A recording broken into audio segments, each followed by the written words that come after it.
बहुत समय पहले लालपुर नाम का एक छोटा सा गांव हुआ करता था। ये गांव चारों ओर से हरे भरे जंगलों और खेतों से घिरा हुआ था।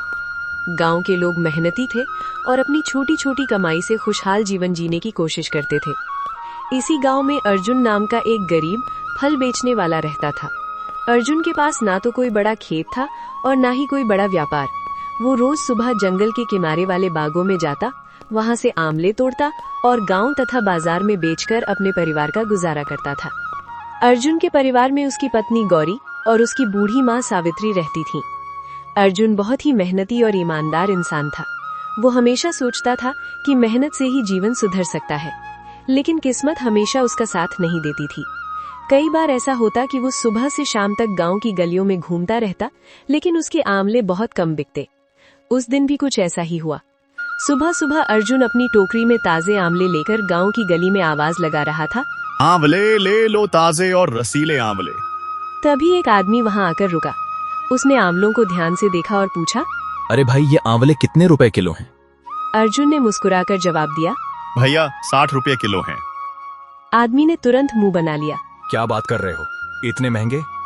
क्या तुम्हारे आंवलों में हीरे लगे हुए हैं?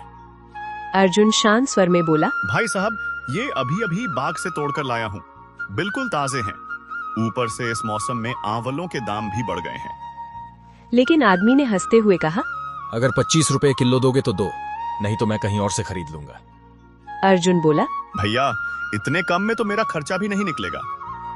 आदमी बोला, तो फिर अपने पास ही रखो। और वो वहां से चला गया। अर्जुन उसे जाते हुए देखता रह गया। पूरा दिन गुजर गया। सूरज ढलने लगा था, लेकिन अर्जुन का एक भी आमला नहीं बिका। थका हुआ अर्जुन सोचने लगा, आज तो पूरा दिन खराब हो गया। अगर ऐसे ही चलता रहा तो घर का खर्च कैसे चलेगा? अरे अर्जुन, क्या हुआ? इतने उदास क्यों हो? अर्जुन ने सारी बात उन्हें बता दी। देवदत्त सिंह ने टोकरी में रखे आमलों को देखा। वे सच में बहुत ताजे और अच्छे लग रहे थे, लेकिन देवदत्त सिंह बहुत चालाक इंसान थे। उन्होंने मन ही मन सोचा, अच्छा मौका है, इसके आंवले सस्ते में ले लेता हूँ। उन्होंने कहा, ऐसा करो अर्जुन, मुझे RS 35 किलो के हिसाब से 8 किलो आंवले दे दो। अर्जुन थोड़ी देर सोच में पड़ गया, लेकिन उसके पास कोई और रास्ता भी नहीं था। उसने कहा, ठीक है सरपंच जी। उसने 8 किलो आमले तौलकर दे दिए। पैसे लेकर अर्जुन ने सोचा, चलो कम से कम कुछ पैसे तो मिल गए। अब घर के लिए थोड़ा सामान ले जाऊंगा। लेकिन सरपंच देवदत्त सिंह जाते हुए मन ही मन हंस रहे थे। उन्होंने सोचा, गरीब लोग कितने भोले होते हैं। अर्जुन जब घर पहुंचा तो उसने देखा कि उसकी पत्नी गौरी बहुत परेशान बैठी है। अर्जुन ने पूछा, क्या हुआ गौरी? माँ की तबीयत बहुत खराब हो गई है, उन्हें बहुत तेज बुखार है। अर्जुन घबरा गया। वो तुरंत गांव के वैद्य धन्वंतरी दास के पास गया। किसी तरह वो वैद्य को लेकर घर पहुंचा। वैद्य ने सावित्री की जांच की। उन्होंने कहा, इनको तेज बुखार है, एक खास जड़ी बूटी की दवा से ही ठीक होंगी। अर्जुन ने पूछा, वैद्य जी, क्या वह दवा आपके पास है? वैद्य बोले, हाँ है, लेकिन बहुत महंगी है। अर्जुन बोला, पैसों की चिंता मत कीजिए, बस मेरी माँ को ठीक कर दीजिए। वैद्य ने दवा दी। कुछ दिनों बाद सावित्री ठीक हो गई, लेकिन अर्जुन के सारे पैसे खत्म हो गए। अब उसकी हालत पहले से भी खराब हो गई। कई दिनों तक उसकी कमाई सिर्फ 30 या 40 रुपए ही होती। एक दिन गौरी ने दुखी होकर कहा, आज घर में खाने को कुछ भी नहीं है। अर्जुन बोला, तुम चिंता मत करो, आज जरूर कुछ अच्छा होगा। वो आमले लेकर गांव में निकल पड़ा, लेकिन उस दिन भी कोई आमले खरीदने को तैयार नहीं था। शाम तक उसका एक भी आमला नहीं बिका। उसने आकाश की ओर देखा और कहा, हे भगवान, मेरे जीवन की कठिनाइयां कब खत्म होंगी? उसी समय वहां से एक साधु गुजर रहे थे। उनका नाम स्वामी करुणानंद था। उन्होंने कहा, भिक्षा दे दो पुत्र। अर्जुन बोला, महाराज, मेरे पास पैसे नहीं हैं। साधु मुस्कुराए। उन्होंने पूछा, तो क्या तुम मुझे ये आंवले दे सकते हो? अर्जुन ने सोचा। वैसे भी ये आंवले अब खराब हो जाएंगे। उसने कहा, महाराज, आप ये सारे आंवले ले जाइए। साधु बोले, अगर तुम चाहो तो इन्हें मेरी कुटिया तक पहुंचा दो। अर्जुन उनके साथ जंगल की ओर चल पड़ा। कुछ देर बाद वे एक छोटी सी कुटिया के पास पहुंचे। साधु बोले, पुत्र, तुमने बिना स्वार्थ के मेरी मदद की है। मैं तुम्हें एक उपहार देना चाहता हूँ। उन्होंने एक छोटी सी चिड़िया अर्जुन को दी। ये कोई साधारण चिड़िया नहीं है, ये तुम्हारे भाग्य को बदल सकती है। लेकिन उन्होंने चेतावनी भी दी। इसका राज किसी को मत बताना। साधु स्वामी करुणानंद की कुटिया से लौटते समय अर्जुन के मन में तरह तरह के विचार आ रहे थे। उसके हाथ में छोटी सी चिड़िया थी जिसका नाम साधु ने रत्ना बताया था। थोड़ी देर बाद वो अपने घर पहुंच गया। घर के बाहर गौरी उसका इंतजार कर रही थी। उसे देखते ही वो बोली, अरे तुम आ गए, लेकिन ये चिड़िया कहाँ से ले आए? अर्जुन ने सहजता से कहा, जंगल में मिली थी, बहुत प्यारी है इसलिए ले आया। गौरी थोड़ी नाराज हो गई।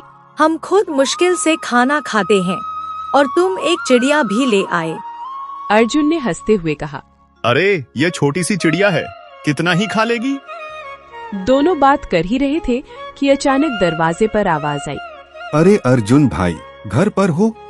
ये आवाज उनके पड़ोसी मोहनलाल की थी। अर्जुन बाहर आया। हाँ मोहनलाल जी, आइए। मोहनलाल के हाथ में एक बड़ा डिब्बा था।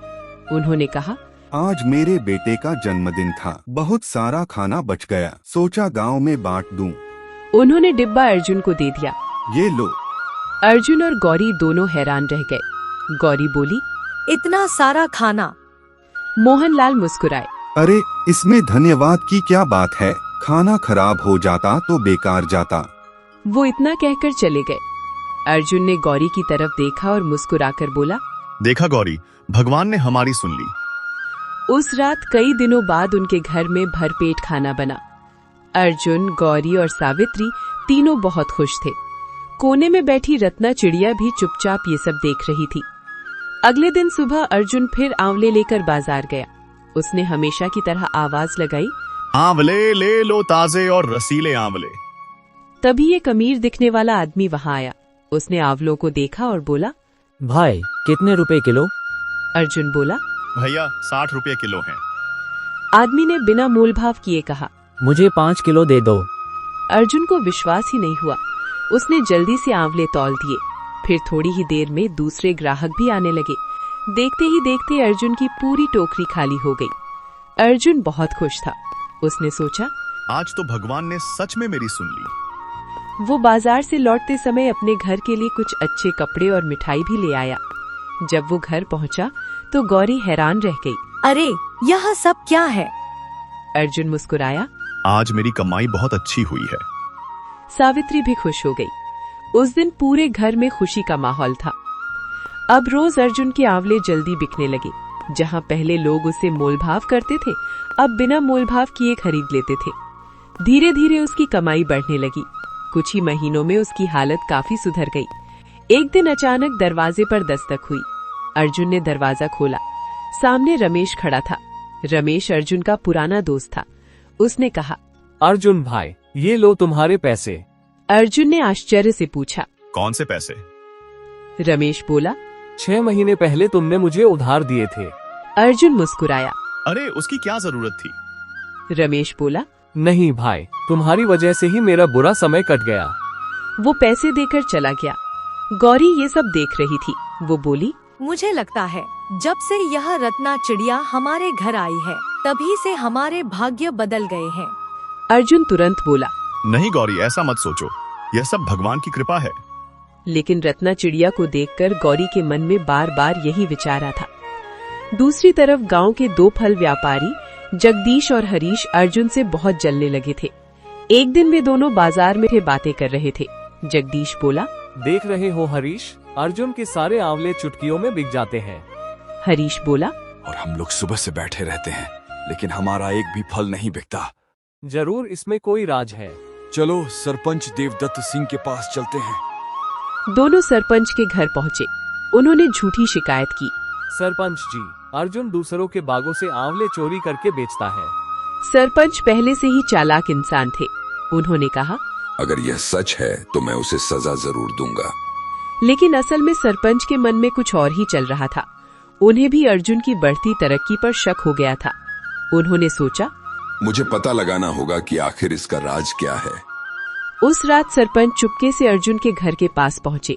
वे खिड़की के पास खड़े होकर अंदर की बातें सुनने लगे।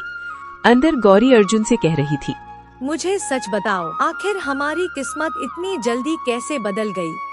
गौरी ने कहा, तुम्हें मेरी कसम है, सच बताओ। कसम सुनकर अर्जुन परेशान हो गया। कुछ देर बाद उसने सारी सच्चाई बता दी। साधु, जंगल और रत्ना चिड़िया का रहस्य। खिड़की के बाहर खड़े सरपंच देवदत्त सिंह ने अर्जुन और गौरी की सारी बातें सुन ली थी। अब उन्हें पूरी सच्चाई पता चल चुकी थी कि अर्जुन की किस्मत बदलने के पीछे उस छोटी सी चिड़िया रत्ना का हाथ है। देवदत्त सिंह के मन में लालच जाग उठा। उन्होंने मन ही मन सोचा, अगर यह चिड़िया मेरे पास आ जाए तो मेरी किस्मत भी बदल सकती है। मैं पूरे इलाके का सबसे अमीर आदमी बन सकता हूँ। थी।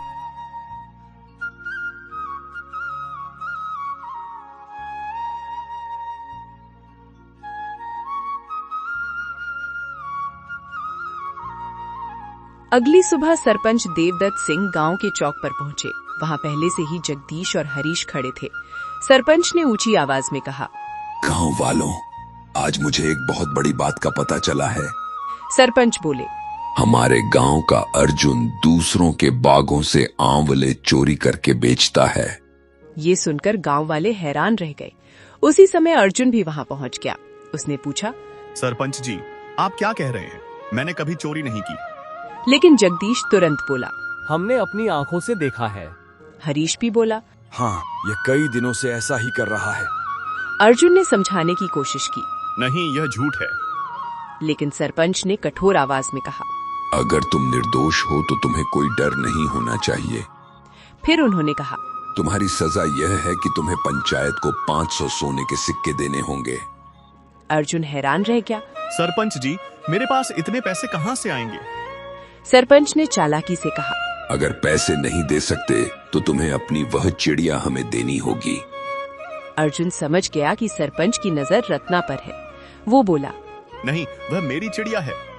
अब रत्ना चिड़िया सरपंच के घर में थी। देवदत्त सिंह रोज उससे बातें करते।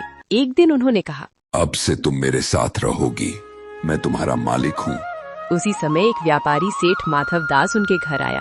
उसने कहा, सरपंच जी, मैं ये गांव छोड़कर जा रहा हूँ। मेरी यहाँ बहुत सारी जमीनें हैं। अगर आप खरीदना चाहें तो मैं सस्ते में बेच दूंगा। सरपंच ने तुरंत मौका पकड़ लिया। उन्होंने सारी जमीनें बहुत कम दाम में खरीद ली। कुछ दिनों बाद उन्होंने वही जमीनें दुगने दाम में बेच दी। अब उन्हें यकीन हो गया था कि चिड़िया सच में किस्मत बदल देती है। उन्होंने सोचा, इस चिड़िया को मुझे हमेशा अपने पास रखना होगा। दूसरी तरफ अर्जुन की हालत फिर से खराब हो गई। अब उसके आंवले पहले की तरह नहीं बिकते थे। गौरी एक दिन बोली, हमारे पास अब खाने को भी कुछ नहीं बचा। सावित्री भी चिंता में रहने लगी। घर में फिर वही गरीबी लौट आई थी। लेकिन अर्जुन फिर भी उम्मीद नहीं छोड़ रहा था। एक दिन सरपंच जल्दी में थे। जैसे ही मौका मिला, रत्ना पंख फैलाकर उड़ गई। जब सरपंच वापस आए, घबरा गए। अरे, चिड़िया कहाँ गई? उन्होंने पूरे घर में तलाश की, लेकिन रत्ना कहीं नहीं मिली। उसी समय सेठ माधव दास फिर वहां आया। वो गुस्से में बोला, सरपंच जी, आपने चालाकी करके मेरी जमीनें सस्ते में खरीद ली थीं। अब मुझे पता चल गया है। मैं यह बात पूरे गांव को बता दूंगा। सरपंच डर गए। उन्होंने कहा, नहीं, ऐसा मत करो। आखिरकार उन्हें मजबूर होकर सेठ माधव दास को सारे पैसे वापस देने पड़े। अब सरपंच समझ गए कि उन्होंने लालच में बहुत बड़ी गलती कर दी थी। उन्होंने पछताते हुए कहा, मैंने अर्जुन के साथ बहुत बुरा किया। कुछ दिनों बाद अर्जुन जंगल की तरफ जा रहा था। गौरी ने पूछा, तुम कहाँ जा रहे हो? अर्जुन बोला, मैं साधु महाराज से आज से मिलने जा रहा हूँ। जंगल में पहुंचकर अर्जुन ने स्वामी करुणानंद को प्रणाम किया। साधु मुस्कुराए। आयुष्मान भव पुत्र। अर्जुन बोला, महाराज, मुझसे बहुत बड़ी गलती हो गई। मैंने आपकी बात नहीं मानी और चिड़िया का राज बता दिया। साधु ने शांत स्वर में कहा, मुझे सब पता है। अर्जुन ने ऊपर देखा। रत्ना चिड़िया उड़ते हुए उसकी ओर आ रही थी। अर्जुन खुशी से भर गया। रत्ना, तुम वापस आ गई। साधु मुस्कुराए। अर्जुन, अब याद रखना, कभी भी अपने भाग्य का रहस्य किसी लालची इंसान को मत बताना। अर्जुन ने सिर झुकाकर कहा, मैं वादा करता हूँ महाराज। रत्ना के वापस आते ही अर्जुन की किस्मत फिर से बदलने लगी। उसके आंवले पहले से भी ज्यादा बिकने लगे। धीरे धीरे वो गांव का सबसे सफल व्यापारी बन गया।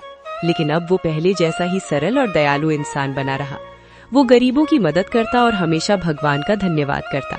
और इस तरह अर्जुन, गौरी और सावित्री खुशी खुशी जीवन बिताने लगे। लालच हमेशा इंसान को मुसीबत में डालता है, जबकि दयालुता और ईमानदारी अंत में हमेशा जीतती है।